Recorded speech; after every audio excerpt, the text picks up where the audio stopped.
The room was too quiet for a place filled with so many people. Blue light from the healing pods washed over the walls like soft waves, but no one smiled and no one moved in. The center of the chamber lay the alien girl. Her name was Lyra. Her skin once glowed like moonlight, and her voice could calm storms, but now she was cold and still. 17 healers stood in a half circle around her bed. Each one wore robes that shimmered with ancient symbols. Each one had come from a different planet, and each one had failed. The head healer shook his head and turned away. He whispered something, but no one could hear it. The alien queen stood nearby with trembling hands pressed to her lips. She did not cry yet. Her eyes held oceans. Lyra was her only daughter. She was supposed to lead their people one day. Now she was fading like a light underwater. A medic adjusted a monitor, but the screen stayed the same. Flat line after flat line. The queen turned to the crowd of onlookers behind her. Some were warriors, and some were priests. Some were nobles who had traveled across the stars.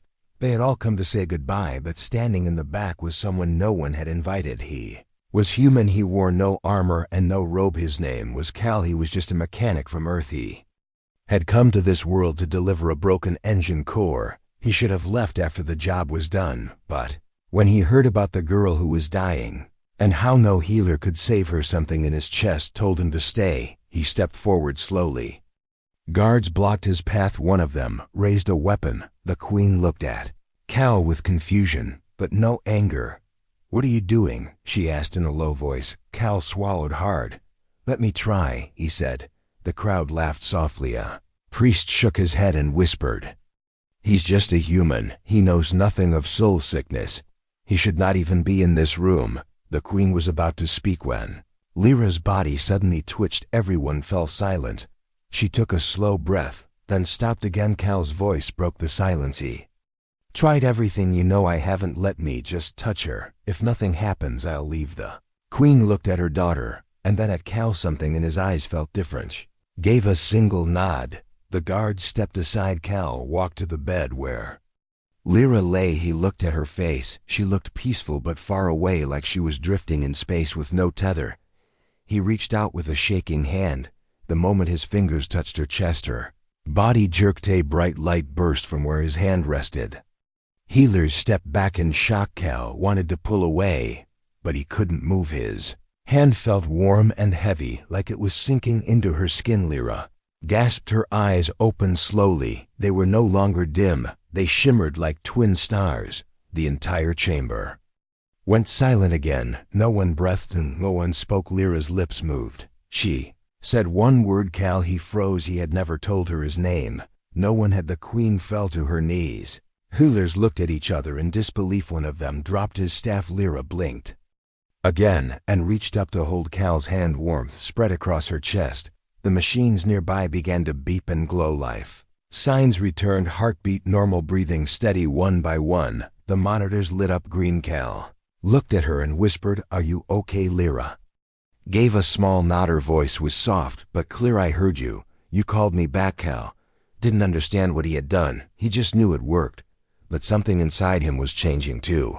Felt lighter and heavier at the same time. The queen stood slowly. Tears now rolled down her face. She walked to the bed and touched her daughter's forehead. Then she looked at Cal and said in a voice full of wonder, "Are you?" Cal looked around at the room full of silent legends. He didn't answer because he didn't know. He was just a human who followed a feeling, but something told him this moment was only the beginning. Outside the chamber, clouds began to gather over the city. The sky turned deep red. Somewhere in the distance a bell rang, and Lyra never let go of his hand.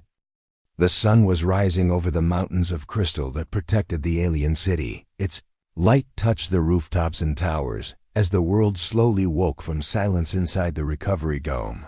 Lyra sat upright for the first time in days. Healers watched from behind the glass wall, but none dared to enter. The girl who had been slipping toward death now glowed with life, and beside her sat the human. Cal was still trying to understand what happened. He had not eaten, not slept, not moved far from her side. Every time he tried to leave, her breathing slowed again. Every time he returned, her pulse returned to normal. He watched her sip a clear liquid and smile faintly. Her hands still trembled, but her voice had strength again. "You saved me," she said without looking at him. "No, I didn't," he replied, still unsure something did. "But it wasn't me." Lyra looked at him for a long time. Her eyes were quiet, deep, like they held answers no one had asked yet. "You touched me," she said, "and the poison fled. Now it can never return unless you leave me." He stared at her, confused. "You mean I have to stay in the same room?" She nodded slowly. "I mean, you have to stay alive with me forever." Before Cal could speak, the door opened. The Queen stepped inside with a group of guards and diplomats. They brought scrolls, tablets, gifts. The Queen bowed low before her daughter. "Your bond has awakened something sacred," she said softly. "The healers call it impossible, but I see what they fear to admit. The royal line has chosen you." Cal stood, trying to speak, but the Queen raised her hand. "This is no longer a question of saving a life.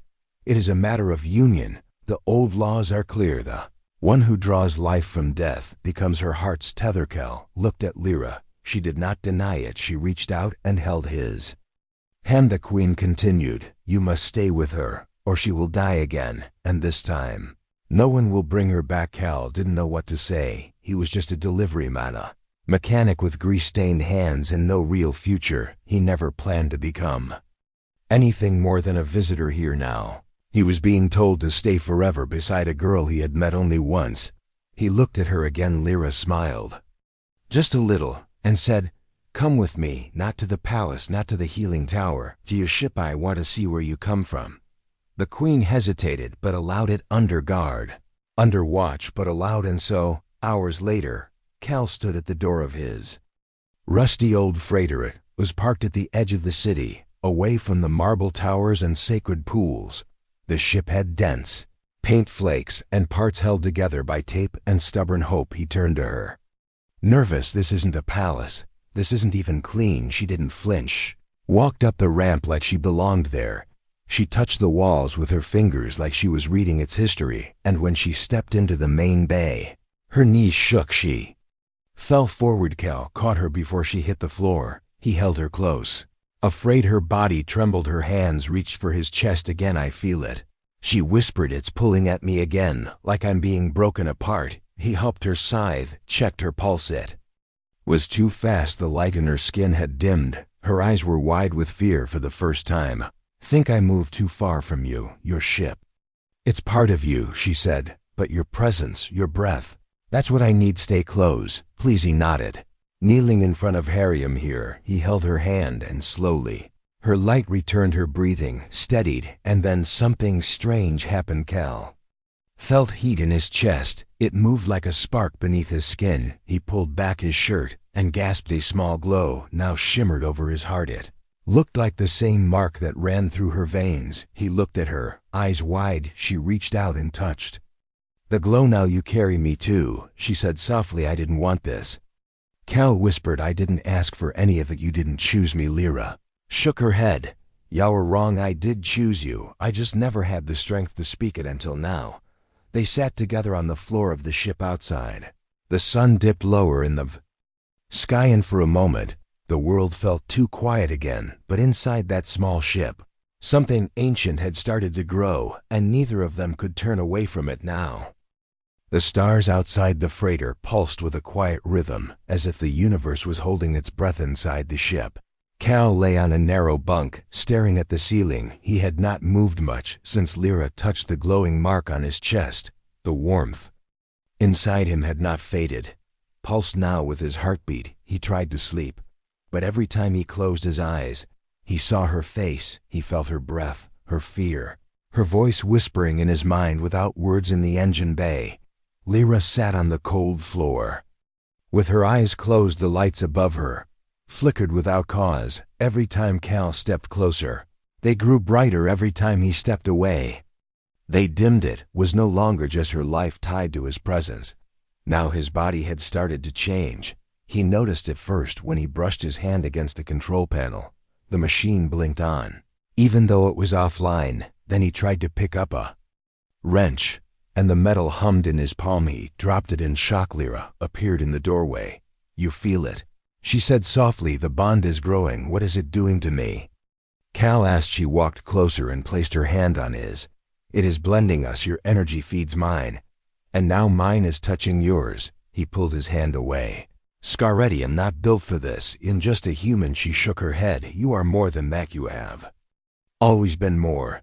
You just didn't know. I've looked down at his fingers. Veins faintly glowed beneath his skin. I don't want to lose who I am. Lyra sat beside him and whispered then, stay close to me and we will protect each other.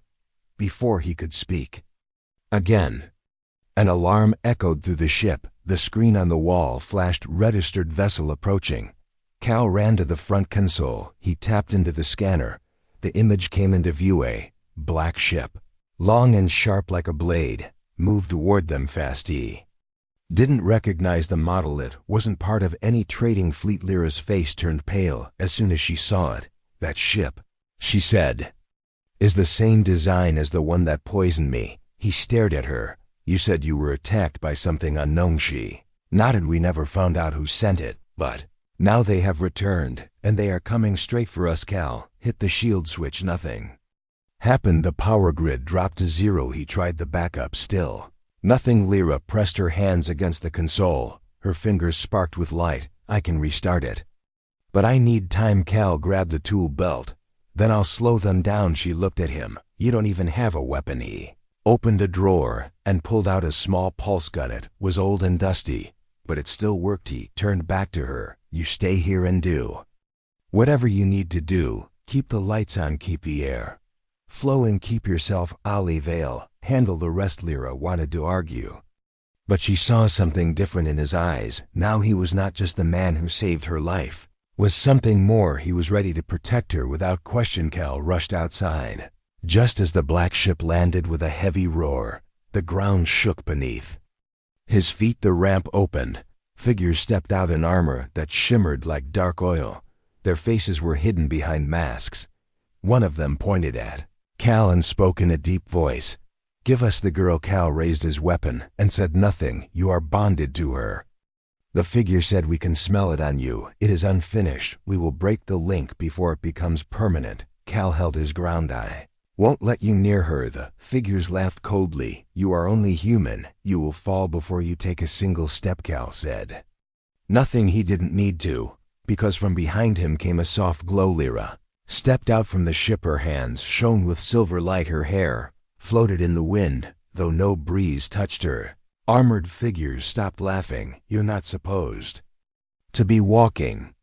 One of them hissed. You're supposed to be broken. She raised her hand. He was broken until he touched me. Now I'm not afraid. The glow from her palm grew brighter. Cal moved beside her and took her hand. He felt power rush into him. For the first time the enemy stepped back, not in anger, but in fear. The wind pressed against their faces as the enemy stared at them. Lyra stood with Cal at her side. Their joined hands glowed brighter than the sky behind them. Armored figures did not move for a moment. No one spoke. Then the leader of the enemy lowered his weapon. His voice was deep and filled with ice. You should not be standing. Girl, we did not fail. The poison was not meant for you. Lyra's breath caught in her throat. What did you say? The leader pointed at Cal. It was for him. Was our target. You were just in the way. Cal stepped forward. Why me? I'm nobody. I fix engines. I live alone on a ship that barely runs. The enemy laughed without joy. You are bonded now, but the energy inside you was there before, hidden, unawakened. She just helped pull it out. Lyra looked at Cal, her heart racing. She remembered the day they first met. He had walked into the palace holding a damaged power cell in his hands. No one noticed him, but she did. Something about him had felt strange. Even then, now she understood why. The energy that saved her life had always lived inside him. He had never known because no one had ever touched it until her. The enemy moved forward again, one step at a time. The others followed with silent feet. Lyra stepped in front of Cal. Her voice shook, but her eyes did not. If you came to harm him, you will have to go through me. The leader raised his hand. Then you will both die. At that moment, the air changed. A low hum came from beneath their feet. The ship behind them had awakened. Its lights pulsed. The metal walls began to vibrate. Lyra looked back and saw the engines glowing with the same silver fire in her veins. Cal's ship was responding. To their bond, she turned to him. "We must leave now if they capture you. They'll use your energy to destroy others like me." Hesitated. "I won't run." She placed her palm on his chest. "This is not running. This is protecting what we've started." She climbed into the ship, pulling him with her. The ramp closed behind them as energy surged through the vessel. Cal jumped into the pilot's seat. He had never seen the ship behave like this. Panels lit up without touch. The controls responded to his thoughts. Lyra sat beside him. Hands hovered above the dash. The ship lifted off with a scream of power outside. The black soldiers tried to fire, but every weapon misfired. Every shot missed. Their ship rose into the sky and vanished into the clouds. Hours passed in silence. Cal stared at the stars as they flew far from the city. His mind kept replaying the words. The enemy had said the poison was for him. The girl had taken it instead.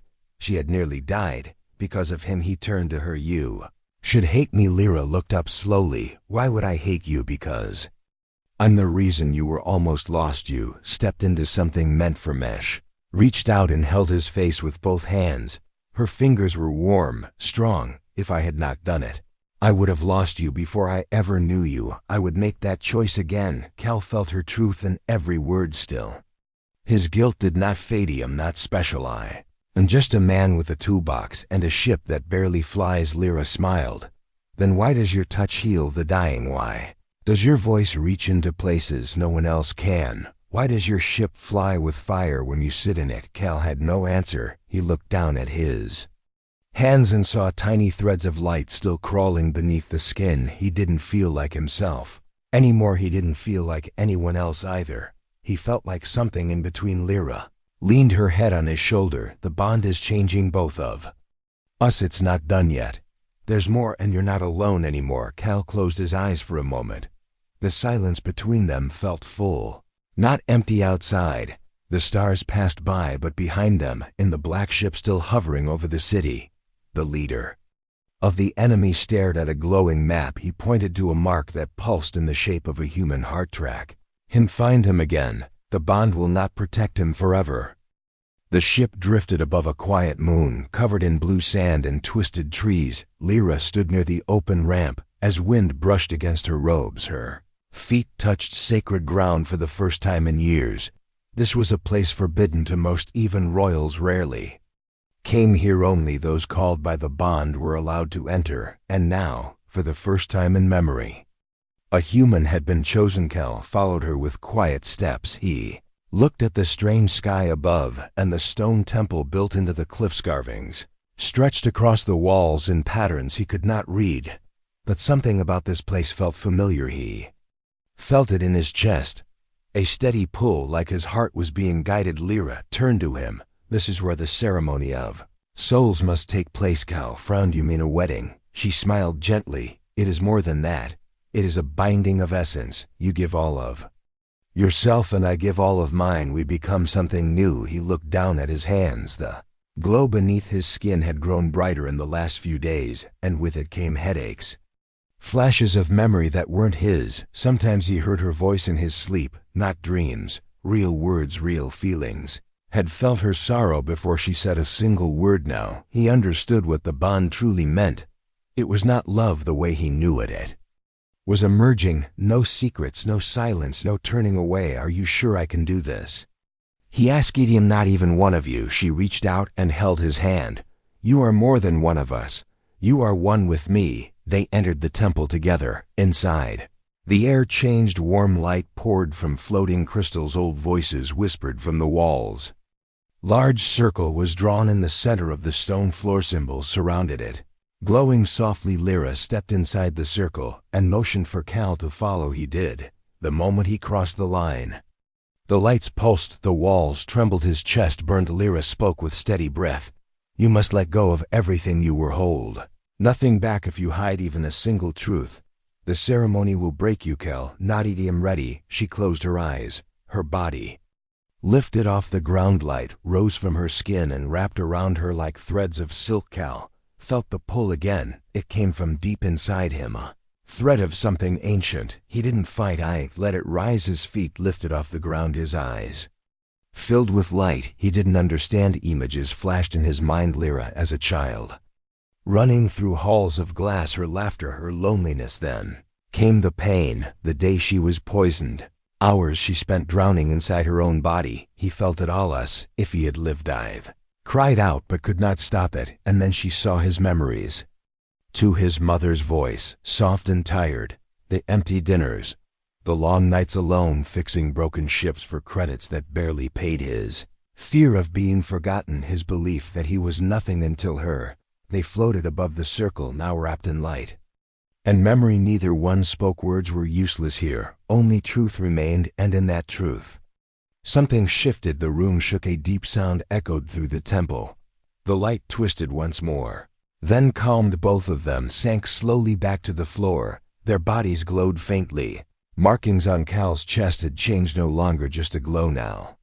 A symbol was written across his skin. It matched the one on Lyra's back. The bond was complete. He looked at her with new eyes. He no longer needed to ask what she was feeling. He already knew. She stepped into his arms without speaking. They held each other in silence, but there was no silence in their hearts. Only one sound remained, a shared heartbeat, a call that could not be broken. Far above the moon, hidden in the shadows of space, the black ship floated. Its scanners had tracked the energy spike from the ritual inside.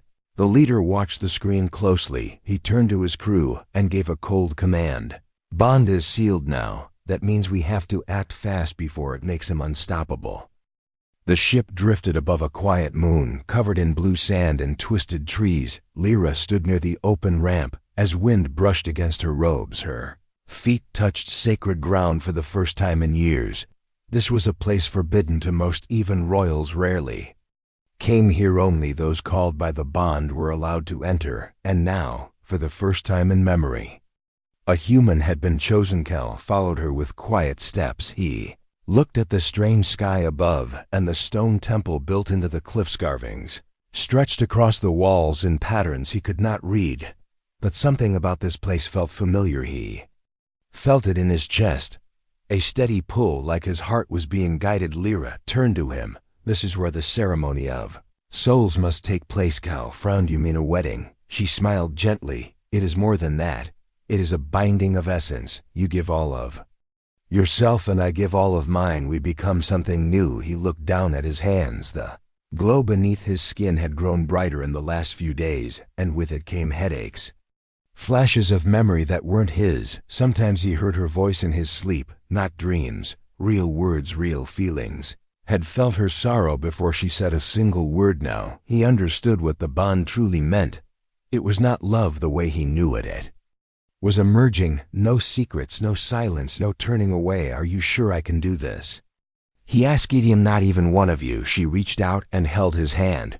You are more than one of us. You are one with me. They entered the temple together. Inside, the air changed. Warm light poured from floating crystals. Old voices whispered from the walls. Large circle was drawn in the center of the stone floor. Symbols surrounded it, glowing softly. Lyra stepped inside the circle and motioned for Cal to follow. He did. The moment he crossed the line, the lights pulsed, the walls trembled, his chest burned. Lyra spoke with steady breath. You must let go of everything you were. Hold nothing back. If you hide even a single truth, the ceremony will break you. Cal nodded. Him ready. She closed her eyes. Her body lifted off the ground. Light rose from her skin and wrapped around her like threads of silk. Cal felt the pull again. It came from deep inside him, a thread of something ancient. He didn't fight, I let it rise. His feet lifted off the ground, his eyes filled with light. He didn't understand. Images flashed in his mind. Lyra as a child, running through halls of glass, her laughter, her loneliness. Then came the pain, the day she was poisoned. Hours she spent drowning inside her own body. He felt it all. Us, if he had lived, I've cried out but could not stop it. And then she saw his memories. To his mother's voice, soft and tired, the empty dinners, the long nights alone fixing broken ships for credits that barely paid. His fear of being forgotten, his belief that he was nothing until her. They floated above the circle, now wrapped in light And memory, neither one spoke. Words were useless here, only truth remained, and in that truth something shifted. The room shook, a deep sound echoed through the temple. The light twisted once more, then calmed. Both of them sank slowly back to the floor. Their bodies glowed faintly. Markings on Cal's chest had changed, no longer just a glow now.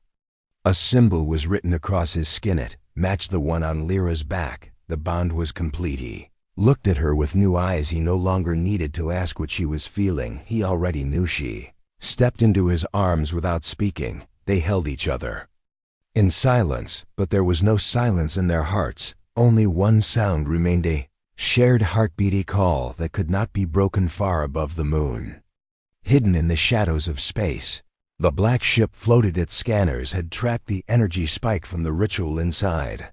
The leader watched the screen closely. He turned to his crew and gave a cold command. Bond is sealed now. That means we have to act fast before it makes him unstoppable. Time moved differently on the outer edge of space. Stars blinked slower. Silence stretched longer. But inside Cal's ship, something new had begun to stir. Lyra sat in the medical bay with her hand resting gently on her stomach. Her skin glowed with a softer light now, not just power but life. The bond between her and Cal had created something more, a heartbeat inside her, one that did not exist before in any world. Not her people, not his. Something new. Cal stood beside her and stared at the screen. In front of them, the scan showed a small shape curled in a warm light. He didn't need the machine to tell him what it was. Could already feel it every night in his dreams. Every time he touched her hand, he could feel that small spark calling to him. Is it safe? He asked quietly. Lyra nodded, but her voice trembled. It's strong, stronger than us. It carries both of us inside, and something else I don't understand yet. Cal didn't speak for a while. His thoughts felt heavy. Then he said, we have to protect it no matter what it costs. Lyra looked at him. You would fight the whole galaxy for something not yet born? He smiled without trying. I already am. The stars outside shifted again. An alert flashed on the panel. Incoming transmission, unknown source, encrypted code. Cal stepped to the console and opened the channel. The screen filled with the face of someone neither of them expected. It was a human general, but behind him stood two alien nobles and one high priest from Lyra's homeworld. They stood together in the same room, speaking with one voice. We know what has happened. We know what you carry. There are those who wish to destroy it, but there are more who wish to protect it. Cal frowned. Why would anyone want to destroy a child? Because it breaks the balance. The child is born of two powers that were never meant to mix. It is the bridge between races that never trusted each other. Some see it as hope.